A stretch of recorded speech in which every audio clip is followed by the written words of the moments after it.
Hey guys, welcome to another ride in the Struggle Bus, where every wheel's an empty triangle. We've got another road rage for you guys today, and this is a pretty exciting one. Again, this series is dedicated to all things fighting. I find that we can't really break fights down into basics, and so I don't really have any basic videos on fighting, and so I use these videos to help explain, the strategies that I use for fights, things that I'm looking at, and things that I consider during fights. These are typically games against even ranked opponents, which this one is today as well. And this one's going to be a little trickier to follow than the other videos in this series. This fight is considerably more complicated than the other fights, but it still all boils down to the same basic rules. And so this is a really good example of what a fight can turn into in this game. So anyway, let's take a look to see how the game got to here and what this fight ended up becoming in this game. So we will go back to the beginning. So I am black in this game, and I'm playing against El Foro, who I've been playing once a week for the past few weeks. This is our third game. I am black this game. So I start with a 4-4 and a 3-4 facing him. I was going to do mini Chinese, but he did not play a 4-4 here. I decided to jump in this side because I don't like it when my opponents form moyos, and so I break them up early. I just do the normal slide. White snookies, I follow. We do this simple variation, and then I go and invade this corner. I was expecting either the attach at d3 or maybe something like e4, but instead he just played the 4-4. I pushed, he jumped, I slid, just to get a quick base.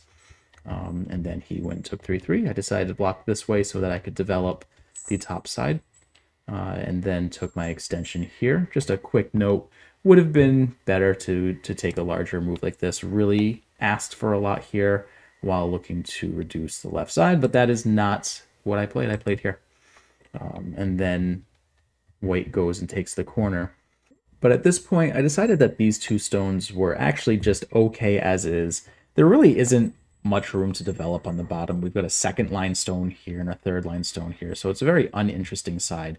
And I decided to build upon my influence on the top, and so I pressed on his second line stone and then extended, and we extended a couple times, and then he plays m3. I was a little surprised about this move because, again, I don't think that this bottom side is too interesting, but I jumped, and then he jumped, and I jumped one time, and then he capped, which was a very interesting move. At this point, I kind of shifted gears a little bit, because he's now played in between this group that's gotten strong enough in its own right. So it's between that and then our influence up top, our thickness. And so I wanted to find a good way to attack this stone. That was my goal here. And in my recent studies, I've been studying leaning attacks. That's been there's a few lessons that I've watched going over that topic. And so because of that, I decided to lean onto this corner group here. Just treat it as a strong group, lean on it, get some strength, and then go after this stone. That was the intent of this move. But white ignored and attached here. And at this point, I decided that, we were fully going to fight here. And so I decided to take the push and the cut, which is where we started at the beginning of this video. And the reason I decided to do this is, for one, this is pretty good shape for black here. White still owes us a move over here, right? No matter what happens, if white doesn't respond to this, then it's possible that this corner dies. And so that's something that white has to be mindful of. Also, as we get strength here and take this cut, this stone's going to be pretty lonely. I was, potentially concerned of what would happen if white forced us to capture while developing this large left area. But I think this is good for us because we're also getting a very large area. We've got the two other corners, and white still owes us a move in the corner. So this is where the fight truly starts. And again, the goal of this fight is I was just looking to attack this stone. And that's still the goal here. If I can attack this stone and then reduce this area, I think we're ahead this game. So that was kind of the goal of this, right? Whenever we are attacking a stone, we have to look at where our profit is. I envisioned the profit being reducing his potential here. So anyway, this is where the fight starts. So white wedges, we obviously can only really consider this move. We don't want to play something like this because neither ladder works for us in this situation. We would have to do this, and then white breaks out very easily. So that ladder doesn't work, the other ladder doesn't work. And if we play here, then we're just all sorts of cut, and we're probably just dead. So we simply can't consider this Atari. So we have to do this, white attaches, and then we obviously have a cut that we need to fix, and so we fix this cut. Again, none of this is going to work if we leave weaknesses in our shape, and so we have to make sure that our shape stays nice and strong. So that is why I played here.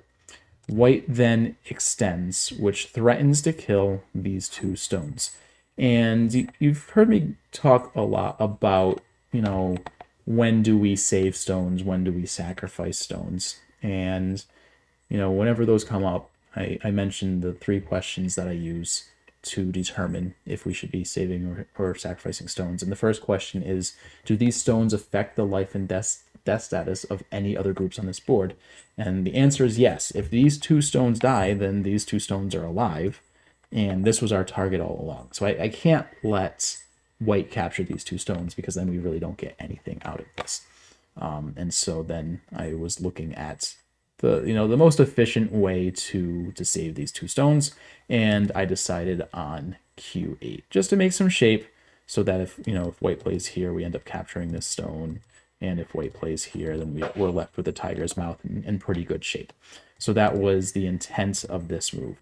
White then jumped up here, and so now we're not now. I mean, once I played the cut, we were in a cross cut fight. This is truly a cross cut fight.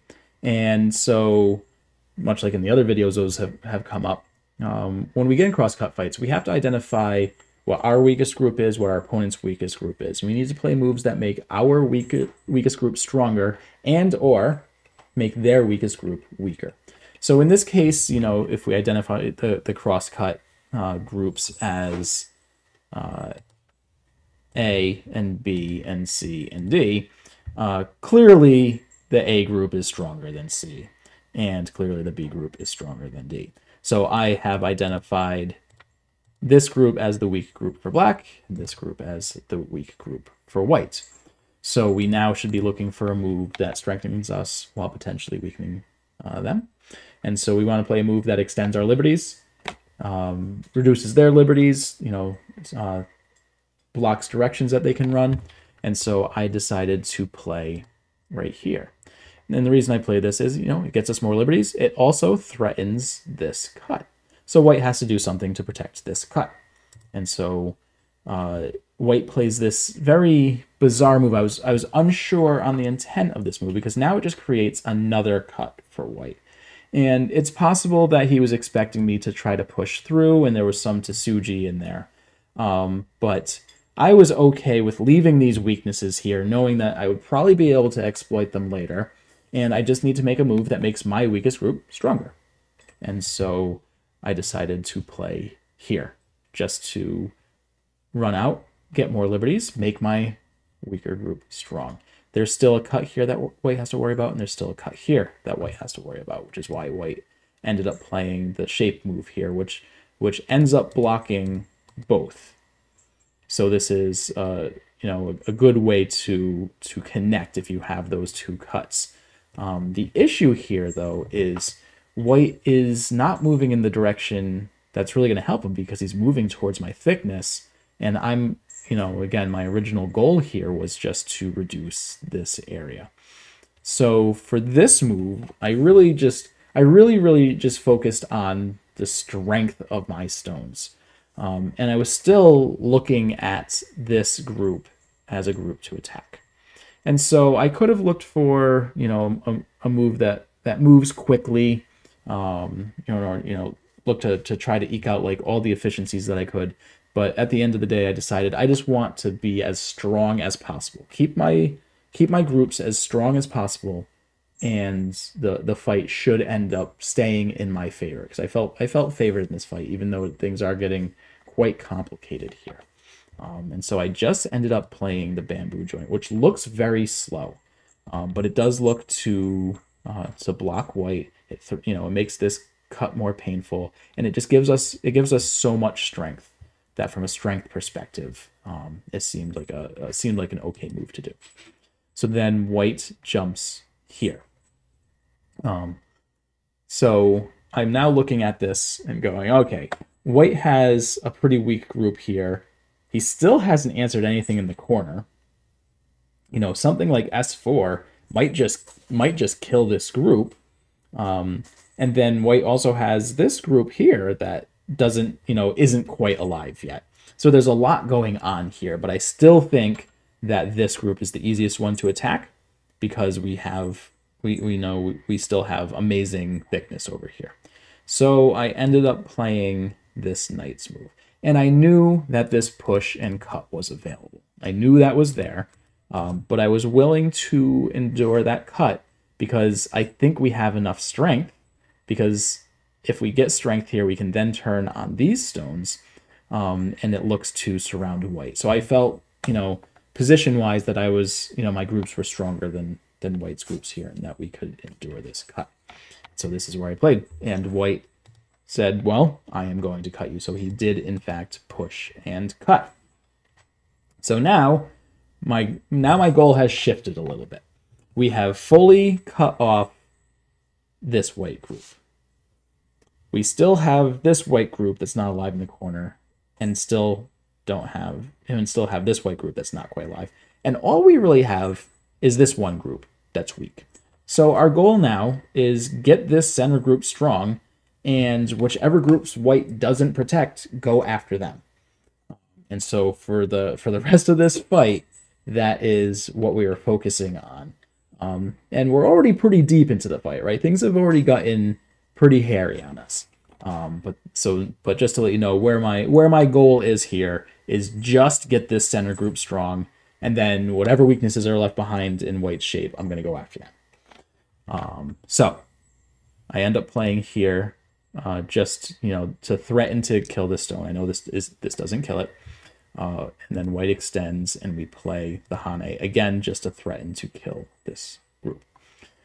So white extends, and we connect, which still comes in Sente, because if I play H12, then it's a net, and these 3 stones are dead.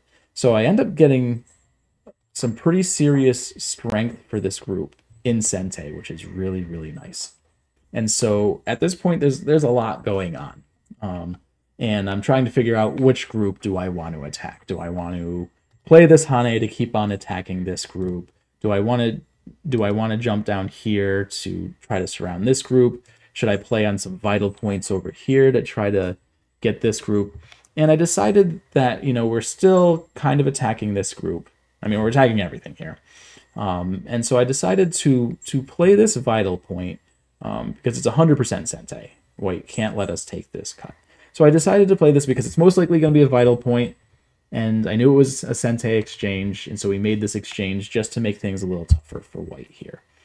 Of course, at this point, if we're looking to attack this group, we have to realize that this group is pretty weak, right? These 2 stones can potentially get in trouble.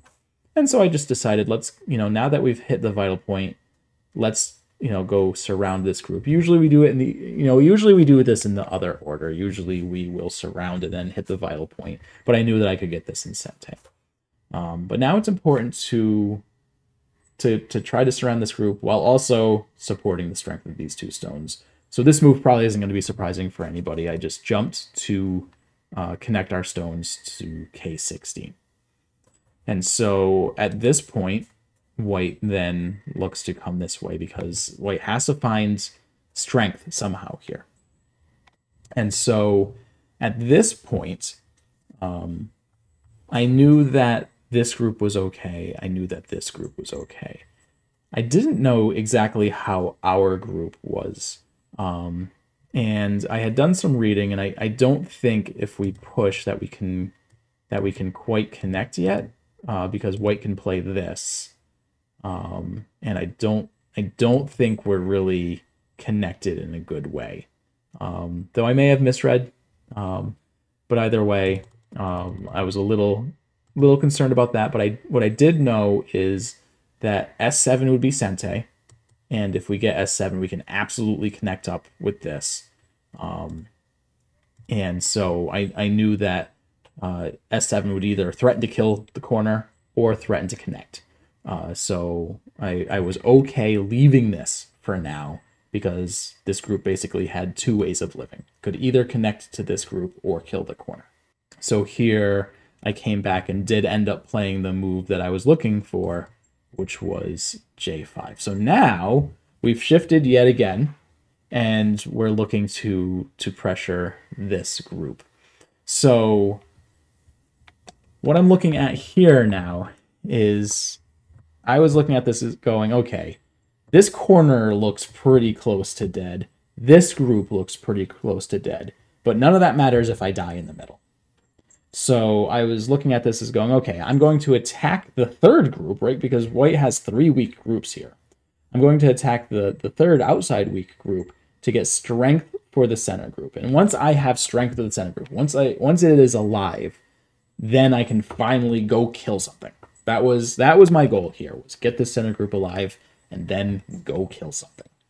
So we play here, not with the intention of killing these stones, but with the intention of pressuring them to get strength. And remember, if we go back to the beginning, what I said my goal here was, my goal for attacking these stones was to reduce white's potential in this area, which we absolutely do if this group lives. So white plays the attachment. And again, I'm just looking to get strength here. And so I play the very natural Hane on top, just to get some shape. And so from here, again, I'm just looking to get some shape and to move in the direction we care about. So I just take this tiger's mouth.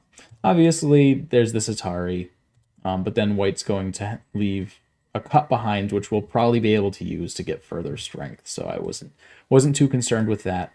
But then white played here, which I thought was a very, very bizarre move. I'm not sure the intent on this one, but what it did do is it let us take this Atari, and then take this Atari, and then let us connect up. And so now we're pretty much connected, because if white tries to do something like this, then we can go and take that Atari and then capture this stone. So I didn't really see a way that white could stop us from connecting. White pushed, we pushed, white connected, and then we connected. And so now this group is 100% alive, 100% connected, and white has 2 groups that he now has to figure out what to do with. And so white plays here. We're obviously going to connect. There's really no other move to consider. And then white descends here. So it looks like he is trying to make the corner alive. But I think the corner is just dead. I spent some time looking at the options here, and I fell back to knowing that S7 is going to be Sente now on this group. And when we play here, which is where I ended up playing, if white doesn't respond, and then we can just connect up to our stones here. And I'm pretty sure if we connect to this group, that this group is just going to die. And white agrees and descends. But again, I thought S7 was Sente against the corner. And so white responded up top, and we went and took R5. So I'm pretty sure this corner is dead now and cannot be saved. And so that's probably the end of the fight proper, right? We end up killing the corner. We end up getting the center. White still owes us some moves to get this group alive. White tries to live here, but there's really nothing to be had. And so white now tries one more move to live. We can play S2 to kill. But I decided that we had a forcing move here because I was getting a little greedy at this point. I was like, maybe I can get this group as well. So I did descend here. White descends, and then I play here, threatening to kill these 2 stones, and white plays here. And at this point in time, I decided, okay, we're fully surrounded. Let's just kill the corner. And so I did end up playing S2, which fully kills the corner. And so now, this is pretty much the end of the fight. And if you go back to when 09 was played, and I said that this was going to be my target, right? I was looking to attack this stone, and what was the profit going to be? The profit was going to be reducing this area, and we compare that to the end here, where we end up killing the corner. We end up getting so much more than I thought we were going to get, right? The corner is dead, which is a huge gain for us, and we've fully penetrated the left territory that white was looking to build up. And on top of that, these 5 stones aren't 100% alive either. So at this point, the game is pretty much over. We did end up making it to counting, but the lead that I have here, I was able to maintain throughout the rest of the game. But this was really fighty. It was really complicated. I had a lot of fun with it. I enjoy fights, and so I was really happy to be able to get this great example, because I really do enjoy this video series quite a bit, and so I'm always excited when we get good fights. And I do promise I'm also going to do games where I lose the fights. It's just the ones that have been coming up recently, the interesting fights, I just happen to be winning, but I promise you, I lose plenty of these as well, and we will be seeing those at some point in time, because it's still important, even when the fight doesn't go our way. It's still important to look at why I'm considering the moves that I'm playing, because it still goes over like the tactical stuff that stronger players consider when we get in fights. So that's where we're going to leave this one. I hope you guys enjoyed the breakdown of this fight. It was a pretty wild one, and so I'm looking forward to my next game against our friends. I suspect the next one he will give me a little more trouble. I think he'll be a little more prepared for that one. Anyway, that's where we're going to leave this one. Thank you guys for coming out for another ride in the Struggle Bus, where every wheel is named a triangle. Have a good one, guys.